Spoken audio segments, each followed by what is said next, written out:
Hey, what's up? John Sonimus here, and I got another book review for you today. This time I'm reviewing the book The Undefeated Mind. I got the audio version of this book, which I thought was pretty good.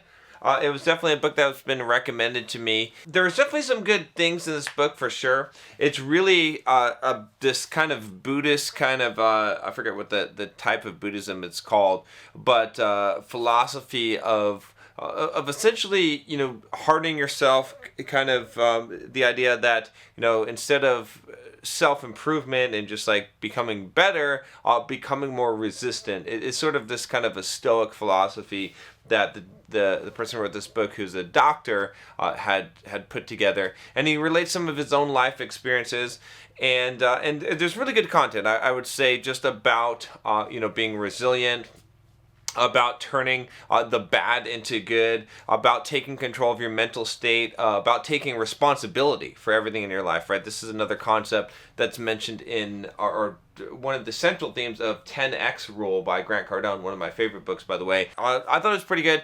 There were some things I didn't like about it. In honesty, one of the things is that the book is taken from a lot of clinical cases from this doctor's own personal work with people, and some of it I felt was a little bit weak. It wasn't quite the level of like hardness that I expected, especially when he prescribed them medication often to deal with their anxiety or to deal with their depression and whatnot, instead of actually making them tough.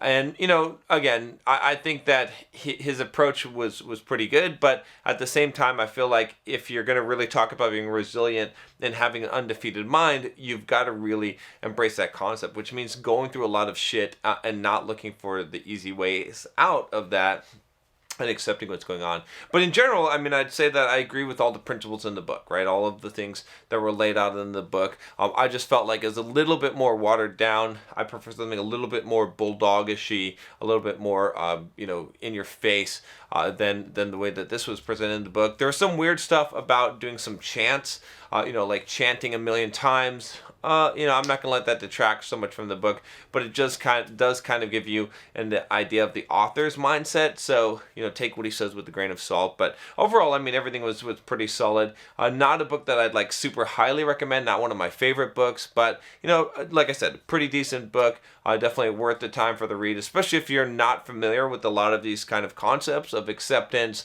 of the kind of like acceptance commitment therapy, of taking responsibility, of the kind of stoic philosophies of essentially like accepting what life brings, turning obstacles into into the path, right? The obstacles away, that type of mentality. If you're not familiar with that, this book will definitely have a lot for you. And it's got some good actual scientific like studies to back up some of these things, and some actual clinical case studies. So overall, pretty decent book. Like I said, not the top of my recommendation. The Undefeated Mind.